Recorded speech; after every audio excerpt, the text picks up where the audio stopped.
I will cave to 27%. Then they're going to fight this for a couple more years. Oh, we'll go to 24%. Oh, they're just going to slowly decrease. Meanwhile, they're going to try and figure out other ways they can, milk money out of companies like us, and then companies like that you guys would operate. So I don't think that is going to happen anytime soon. They're a giant monopoly. They carry such. This is no bullshit power. Gaming podcast, 2.5 gamers, sharing actionable insights, dropping knowledge from our day-to-day user acquisition, game design, and ad monetization jobs. We are definitely not discussing the latest industry news, but having so much fun. Let's not forget this is a 4 a.m. conference discussion vibe, so let's not take it too seriously. Well, good. Welcome, everyone. This is a very special episode. Again, we're doing quite a lot of these special episodes lately. But yeah, my name is Matej Lancaric. I'm Felix Braberg. And we are your hosts. Wait a second. Wait a second. You're going to get a special intro. Yeah, cool. We have a special intro, Sam. Yeah, because we're doing another one of our special emergency podcasts to discuss the latest updates to Apple's updated EU payments DMA regime. Joining us this week, here comes your intro, Sam. And someone actually who knows a bit more about the subject. We're joined by Sam Gagliani from Xsolla, which is a payments company, to help us give us insights on what these new mobile rules are. So welcome to the podcast, Sam. Thanks, guys. Hello. Nice to meet y'all or see y'all. Yeah, do you want to give us a brief introduction and kind of why you are in a good position to kind of talk about the updates and what's kind of going on? Sure thing. I'm Sam Gagliani. I work over at Xsolla. I do BD over here. Xsolla is it's a quick overview of what we do. We consider ourselves like a video game commerce engine. We do payments, Felix, but we actually offer a bunch of solutions and tooling that allow developers and publishers to go direct to consumer, which is why we're in a very unique position right now to help you guys get outside of the iOS and Google Play marketplaces. We've been doing this now, 3 years, meaning mobile web shops. The company's been in business 18, but we started doing this right before the lawsuit. We had a company that approached us with a hypothesis of trying to shift traffic away from the marketplaces to these stores. And then the lawsuit happened, and it just opened up a windfall of business. And what we've seen over the last 3 years is an evolution of how companies are approaching their ways of getting consumers to shift, and then kind of navigating the changing guidelines. And I think that's what we're going to talk about today. Yeah, I'll tee it up really nice for us, right? And then we'll get started. So to give us some background here, last week, after intense pressure from the EU, Apple... Intense pressure. Yeah, as much as pressure as, a government can do, right? But anyway, Apple has allowed developers to choose between remaining on the current terms and conditions, i.e. a 30% IAP take rate, or adopt their new capabilities, where, I quote directly from Apple, where developers have the additional distribution and payment processing options available. Apple will apply a reduced commission, an optional payment processing fee, and a fee for the first annual installs above 1 million in the last 12 months. Developers on these terms will be able to distribute their iOS apps on the app stores and/or alternative app marketplaces and process payments using the secure App Store in-payments purchase system, an alternative payment service provider, and/or linking out to your web page from your app. So, Sam, that was a lot of bullshit. Yeah, so I just wanted to say, can you just describe to me what the hell just happened, from your perspective? Yeah, so this has been going on for about a year and a half. What happened about a week before PGC London was this. I think we kind of need to give a little bit of a bigger picture of what happened in the US, because it feeds into what happened in the EU. And you did discuss this last week, but the Supreme Court in the United States ruled that you need to allow you can steer people away from the app into a store.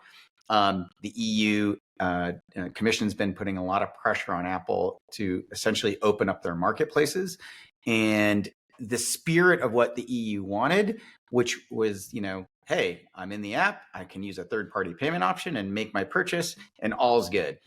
or I can steer a person in an in-app message with a call to action to transact. And I'm going to be very specific on how I say that, to a store, and all is good.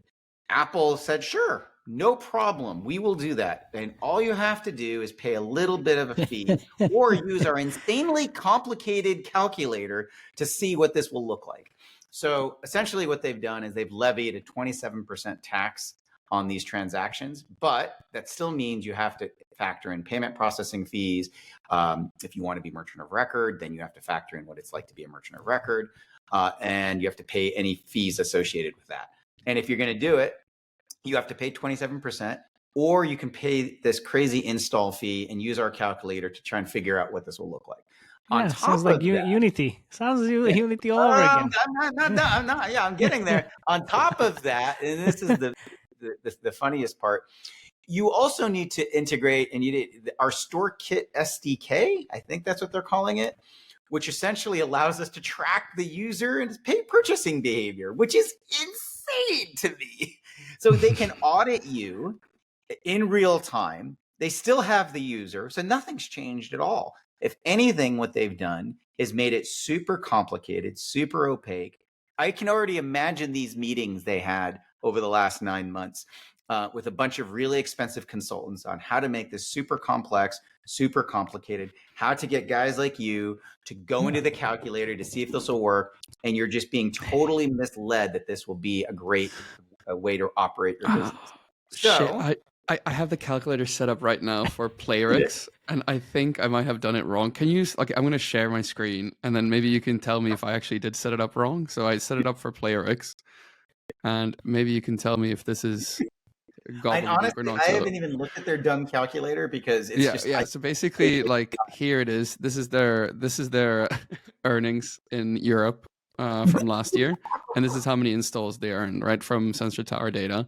Yeah. And assuming a payment fee, processor fee of 3%, is this correct? Roughly, how much they'd be able to pay? Is 3% the payments fee? That's right about what's true, or it's usually 2.9 plus 30 for credit cards if they're used, but that's if they're doing their own merchant of record services, meaning they're doing it in-house.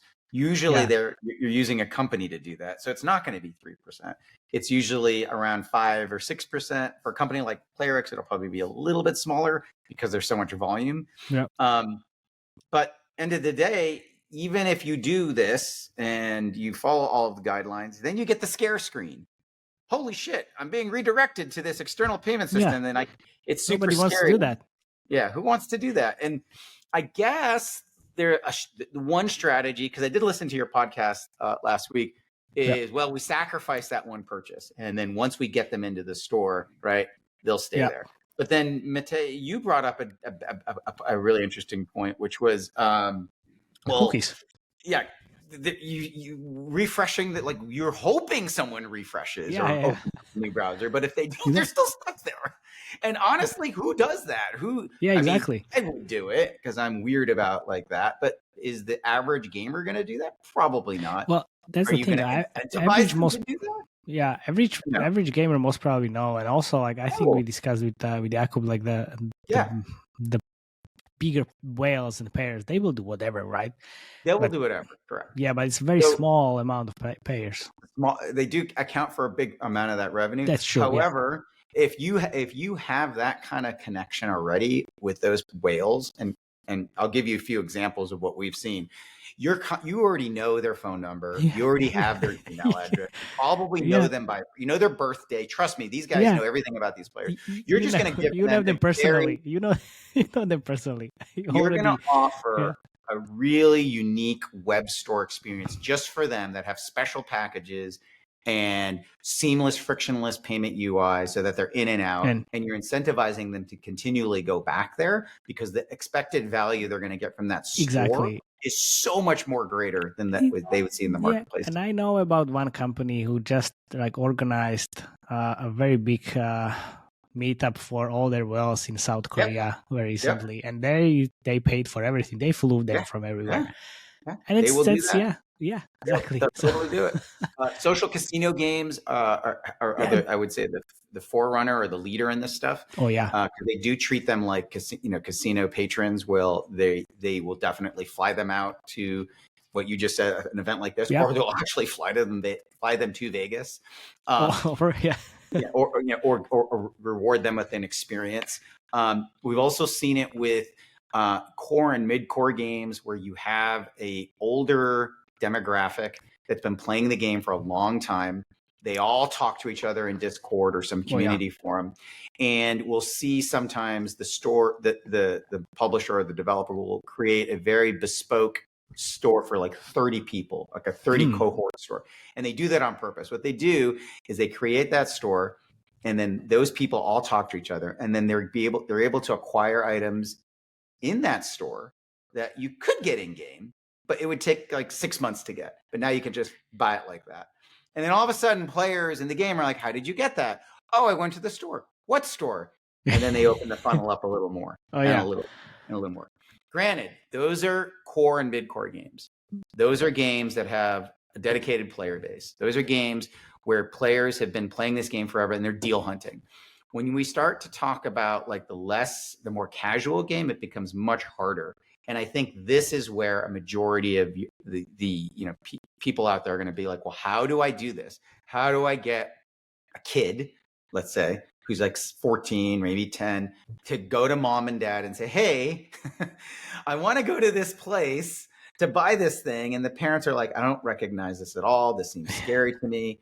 And that's where you want to offer like something tremendous, whether it's a free item or such a discount that the parents like, wow, that's actually a pretty good deal. I won't have to, he won't keep coming back to me for more stuff because I just have to pay one time and I'll satisfy him for a month. And then getting that user authenticated into the store has been another like thing we've been trying to solve for the last year and a half, 2 years. So they don't have to go through this process of finding their game ID. We're trying to use QR codes. We're trying to use deep linking. There's a lot of that. Does Apple actively fight you on this? Does Apple actively fight you on this, or how does it actually work? This is it's more technical hurdles. Like now you're asking a company who's so used to working with Apple and Google to create either a bespoke authentication system into a store, their own IDs basically. Yeah. And so it really depends. And I would like to say one size fit all, but every company we've integrated has a different backend or a different auth system, or they're using something that's generally used and it's super easy. But there's always, these little, corner cases that you encounter. And so we have to account for everything before we make the store open to everybody. And honestly, they don't care. They really don't care. I think, Felix, you said their App Store revenue represents 12% of their overall business of their 2022 revenues. Yeah, so that is estimated. That is estimated can be up to 18 to 20 from 2023. We won't know for a while. I would argue it's actually more because we're not considering like the ripple effects of the App Store and what that could lead to. You know what I'm saying? So let's say it's 2025, right? You think they're going to give that up? Absolutely not. Absolutely no. If I were them, I wouldn't give it up. And if I could make it as difficult as possible, I would do so because they care about stock price. They care about, owning that user, and they're not going to give in lightly. They also have a lot of money to fight in terms of legal fees. I think someone said they've already spent $100 million, or there was an article that referenced the amount of money they spent. I mean, just think about that. That's insane. Good year to be a lawyer, huh? Yeah. So basically, I see this like I know every developer when all this came out, like, oh, one day we'll be able to present third-party payment options and all will be good. Yes. That will never, and I hate to say this, I don't think that'll ever happen. Apple will fight this tooth and nail, at least for the next 3 to 5 years, if not longer. I think they will not allow you in their marketplace to do a third-party payment transaction without some sort of friction. When I mean by friction, I mean a fee, right? Maybe they'll lower it to 10%. Maybe they will. Or the payment vendor, us, let's say, we will have to pay money to them to be in their play area. So think about it. They're charging for real estate. If you think about it, they're charging for that space in the app. You think they're going to let us in there at no charge? No way. Oh, yeah. We're going to have to be a verified vendor. Sounds like Unity, where they will look at our payment SDK, tear it apart, look for security flaws, say you need to pay us a nice fee of, let's say, $250,000. And I could totally see that happening.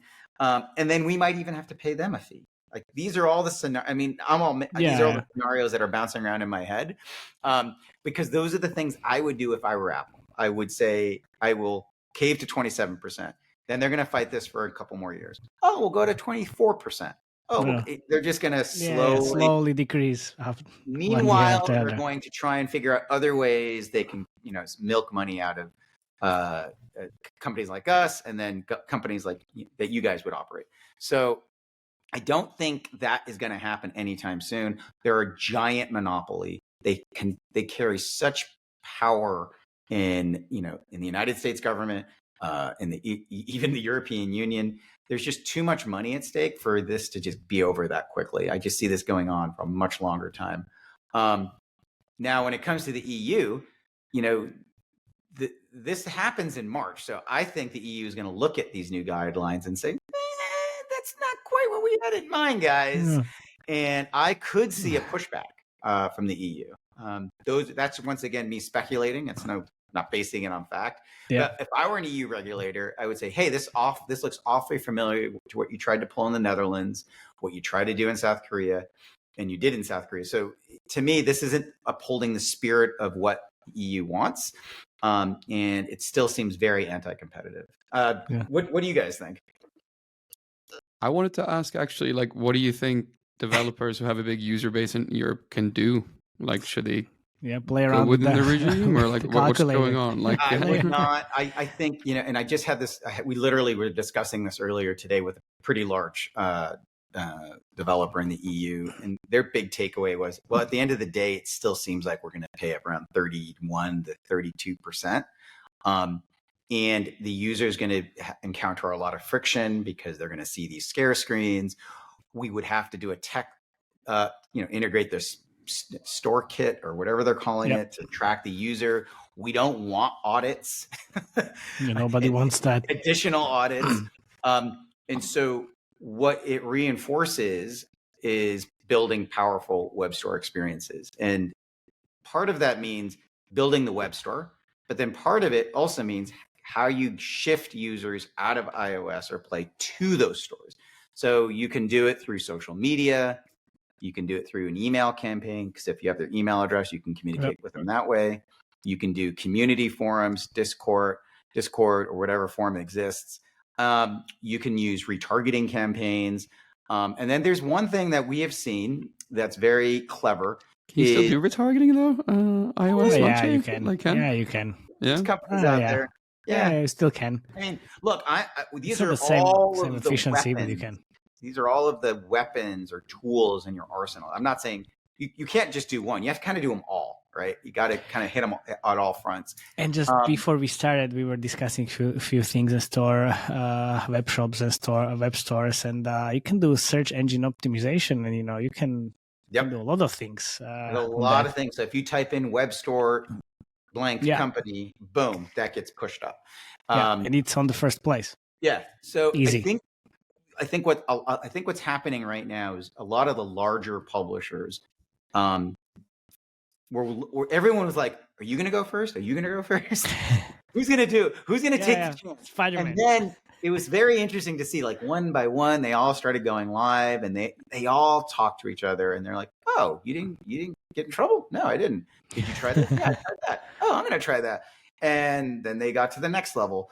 So we saw kind of like this slow curve of, people shifting slowly. They were being very conservative slowly. This year is, I think, the year where they're like, we're ready to optimize. We're ready to throw our full marketing force behind it. Yeah. We're ready to do SEO. We're ready to do retargeting. We're ready to do like pushing all the social channels. We're even willing to do something like, in my inbox, in my app, I would get a message, "Hey, Felix, check out this new update." And you'd click on the update. It would take you to an update page. And there you might see claim your free item. You click on that banner and that would direct you to a store. That is exempt from the 27%. That is exempt from tracking. That is exempt for all the things Apple's trying to do, because essentially what you're telling the user is go to an update. Now, when they get to the update page, is Apple going to control what's on that page, even though that call to action wasn't to transact? I don't think they can do that. Yeah. And so this is what we've been seeing quite a few developers doing over the last, I'd say, year and a half, where they're kind of operating in that zone of directing users in-app to pages that are not call to transaction, that are not buy pages.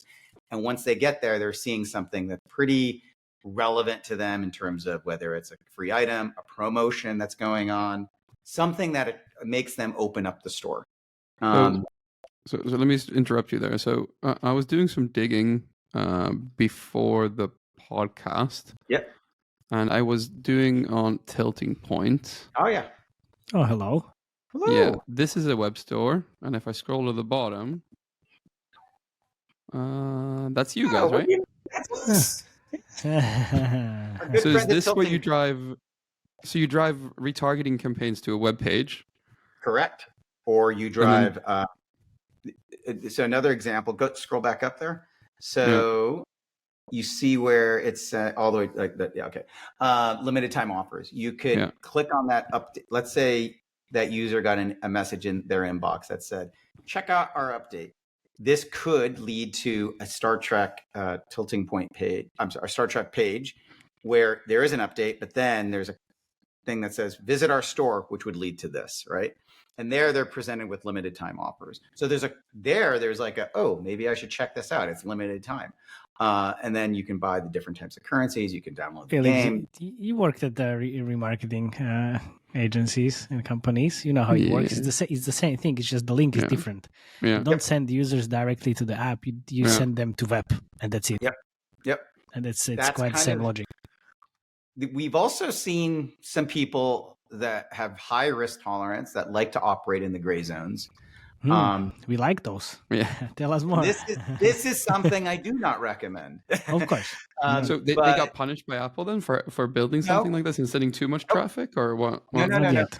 I'm just talking about creative ways that we've seen people redirect.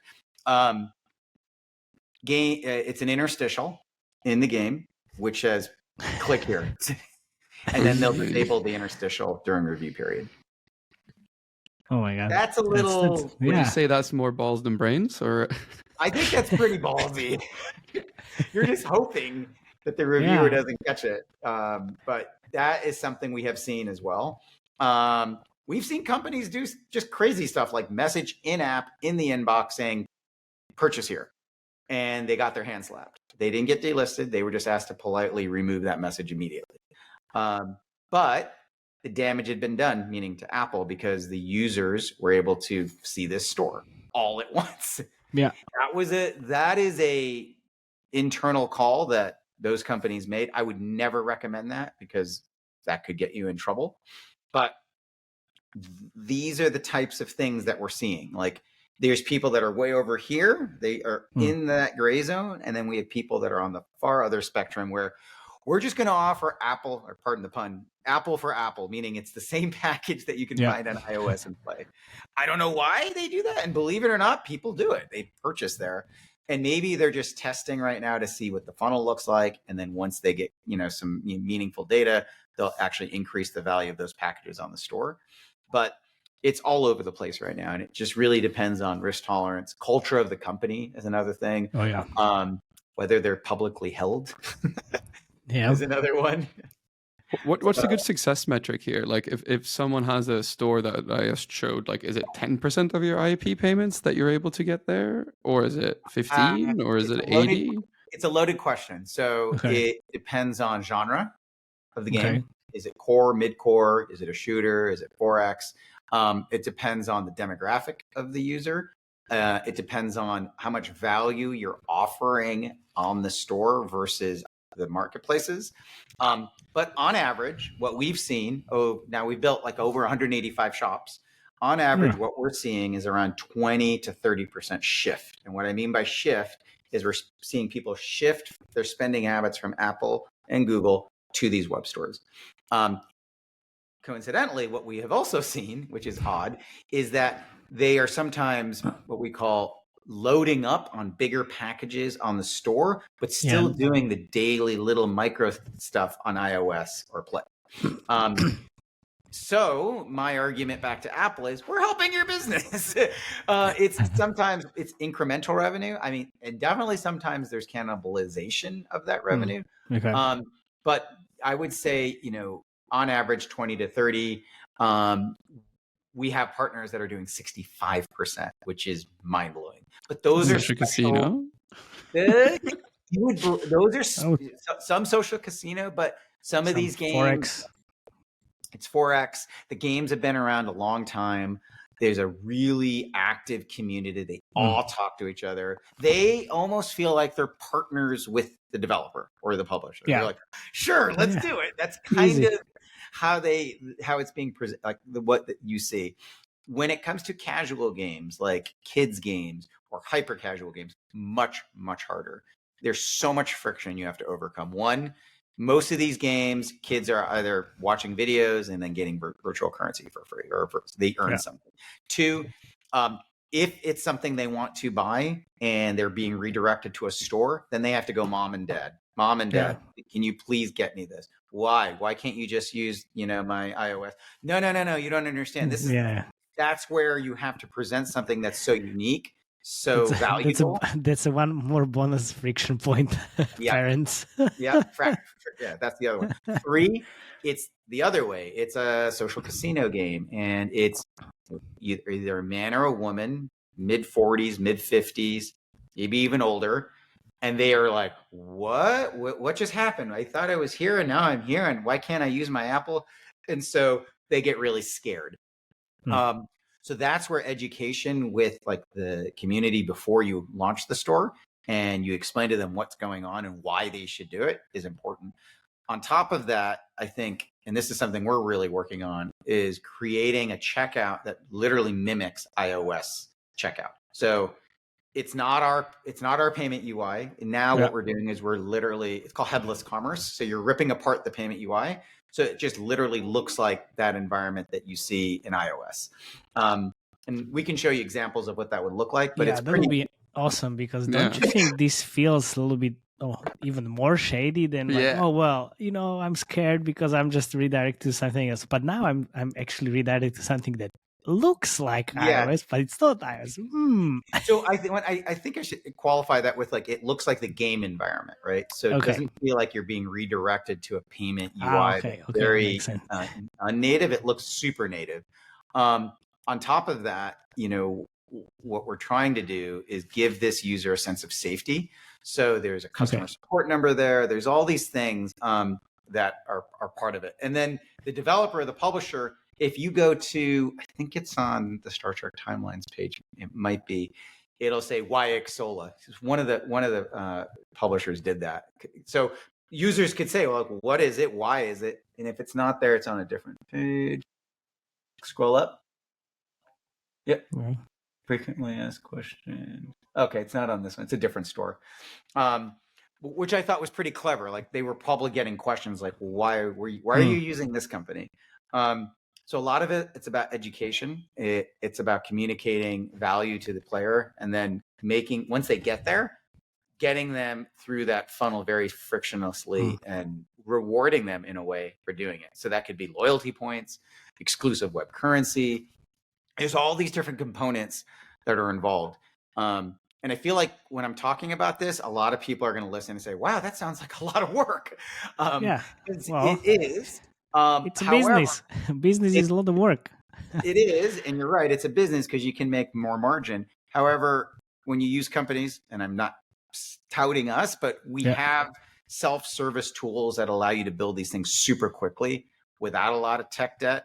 And then we're acting as the merchant of record. So we're kind of acting like what Google or Apple are doing. One quick question. So what can you explain the merchant of record a little bit? Because you mentioned it a few times and I'm still trying to figure it out. Merchant of record is a very archaic term that talks about who is responsible for digital sales tax, VAT compliance, who's responsible if a payment gets put into what we call a chargeback, or if there is a refund needed. And then on top of that, who's collecting the payment information. So I'll give you an example. So Stripe, what they do is they process the payment. That's it. And then if there's an issue like, oh, I see this charge on my card, I don't understand what it is. And then there's a phone number. I'm calling Felix's, and Felix, you're the developer. You're getting a call from me. Hey, I don't recognize this. What is this? And you're like, and then you have to figure it out on how to, refund that user, or, say, okay, well, it's not a chargeback. Chargeback is when you call your bank and say, I don't understand what this charge is. 2, it would be, I now need to deal with digital sales tax because Sam is in the state of Washington. He made a purchase. Felix has to figure out, if he's the developer and he's just using Stripe, has to figure out how to display the appropriate sales tax and then pay that state IRS place their money. That's where you're acting as merchant of record. When we act as merchant of record, we do all of it, meaning we present the payment method, we deal with customer support, and we display sales tax or VAT in Europe on your behalf. So you don't have to deal with it at all. And I used to work with Stripe when I was running my own company. That's about 3%, right? Yeah, it's about 3%. What do you guys charge on top of that for the service then? So for us, it's around 5%, and then if there's significant volume, that 5% can go down a little bit. Yeah. But what you get with all of that is not just the payment processing; it's access to a tool called Site Builder, so you can build a web store page within like a week, very quickly. And then on top of that, there's all these other things we offer. Launcher, and we didn't even get into distribution, but we have a lot of people that are now creating a PC version of the game so that they can increase play time. So you're now distributing your game outside of the ecosystem, owning the community that way. But now we offer that out of the box. We offer a way to offer affiliate sale opportunities to influencers and content creators. So you have like a kids game or kids influencers, they can start pushing a link to the store and then they get 5% per sale, right? We have mid-core or hardcore influencers, and they get way more. More. So, and then we have our account system, Xsolla login. So it can either serve as a original login or be used as a proxy. And the list goes on, but I think the point I'm trying to drive home is you get a lot for that money, because it's not just processing. That's one thing. Yeah, it's just not one thing. It's about setting up the store and then all the live ops behind the store. So once the store is up and running, you don't just leave it alone. You can't just say, oh, I'm going to build it and they'll come. Or it's like a garden. You have to continually tend it over and over again, refresh. So what you get when you work with a company like us is we're doing that for you on your behalf, or we'll give you advice on how to do it because we've been doing it for 3 years. And then, our interests are aligned because we only make money when a user makes a transaction, and we don't make money if a user. So we're trying to help you guys get to market super fast. So merchant of record is a term that's super important. Yeah. And it kind of differs. So some companies say they're a merchant of record, but they're not in the true sense. So they may not cover VAT in all countries, or they may not be remitting appropriate sales tax in the United States, or they're not really good with chargebacks, meaning if you see a chargeback, usually your bank will contact the merchant, and then the merchant doesn't respond. Merchant, in this case, would be you. And if you're doing it yourself, you're getting flooded with chargeback notices, and you usually have to respond with detailed information. We're doing that for you. So there's a lot that you get for that extra few points. Okay, so if I'm summarizing pretty much what we talked about right now, the TLDR of this entire Apple change of rules in the EU is that's bullshit. They're making it complicated on purpose. And the only way that a developer can win is to build something like a web shop and then circumvent it until the EU slaps them in the face. So I think based on what I read on Thursday night, I think the EU is going to push back before March 7th. I totally see it coming. So I either expect two things could happen. One, the guidelines will change, which I can't see that Apple doing rapidly, or they might push the date back. I don't know. Two, yes, you should definitely have a web. And I'll tell you why web shops are important. Whether you use us or you use a competitor of ours, it doesn't matter. I mean, obviously it matters to me, but the bottom line is you need to be future-proofing your business, right? This is a new world where you have the ability to reach your consumer directly without using Apple or Google. At the very least, you'd be derelict in your duty not to have a web shop at least set up, not to have an agreement in place with a company like us or whomever you choose. So at least you have that check mark. So if and when you feel comfortable, or if and when like maybe something happens dramatic and everything's allowed, you're not caught flat-footed. You now have the ability to do it. So that should be a part of any company's strategy for 5-10 year they're looking forward. You need to have that in place at the very least. And then you have to treat it like a store. And what I mean a store, like think of it in the old days, like retail. I came from Activision in 2003, and we made physical discs that we sold at retail stores. These are the old days, right? So, and back then it was all about, you know, selling it to Target, GameStop, and then having placement on the shelves and incentivizing users to go to the store. Like buy True Crime 2 and get a free copy of Call of Duty, or buy True Crime 2 and join the Activision loyalty. Sound familiar? So it's about incentivizing the user using classical e-retail or retail methods to get users to go to a destination, whether it's physical or digital. At this point, it doesn't matter. It's about human behavior. Why would a human being go through friction to go to a place that they're not used to going? These are the basic questions you ask yourself. One, everyone loves free. Yeah. So of course. if you can incentivize them with a free item, whatever token free item that might be, or a one-time purchase where you get significant value, or a bundle that offers an item that you've been grinding for 6 months to get, but you can just buy it right now because that's within the guidelines, you're going to get adoption to the store. And then you want them to save your payment method so that they come back. And when they come back, it's not the friction, it's just one click. That's kind of how we're training and consulting our clients and partners on what to do. But I think adopting that kind of mindset of need to future-proof and then need to think about like classic retail is super, super important. And the margin play is just too significant to ignore right now. Nice. Wow. Okay. Well, I think we've covered the topic diligently.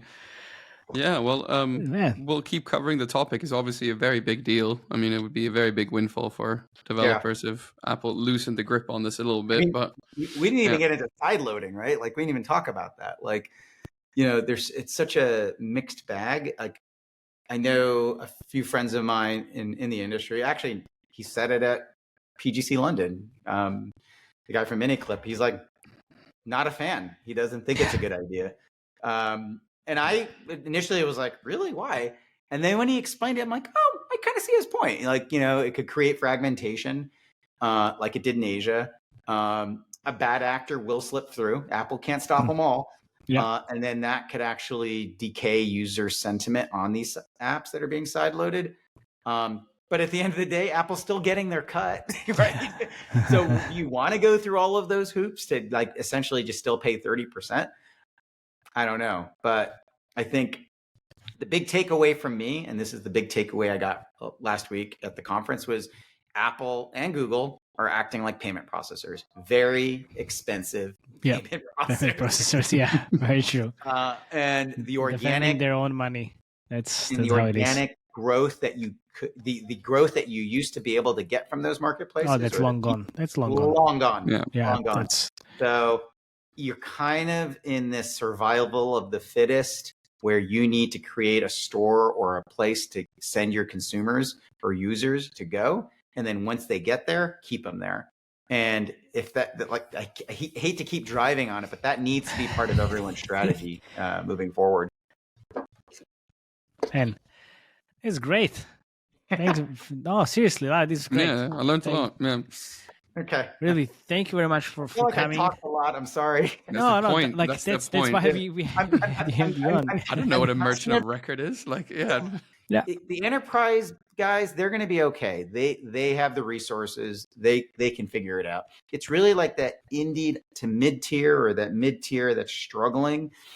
where they're really resource strapped and they're like, well, duh, I know I need to do that, but how the heck am I supposed to do all that and do my other job? That's the guys I feel for and girls I feel for. So if we can help in any way, we will do so. And that's why we keep pumping out new solutions. That's why you see us everywhere. Nice. Yeah. To be honest. And that's why, we keep rolling out new products, because everyone that works at Xsolla was in the games industry. I was in the games industry for a long time. And I think we don't approach it from a payment processor viewpoint. We really approach it like, how can we be an extension of the team? How can we help you? We make money when you make money, so we're all in it together. That's how I kind of view it. So there you go. Nice. Cool. Perfect. Well, thanks for coming on. Yeah, thanks, guys. Thank you very much. This was awesome. Thank you. See you later. All right. Cheers. See you, Nate. Bye-bye. Greetings from California.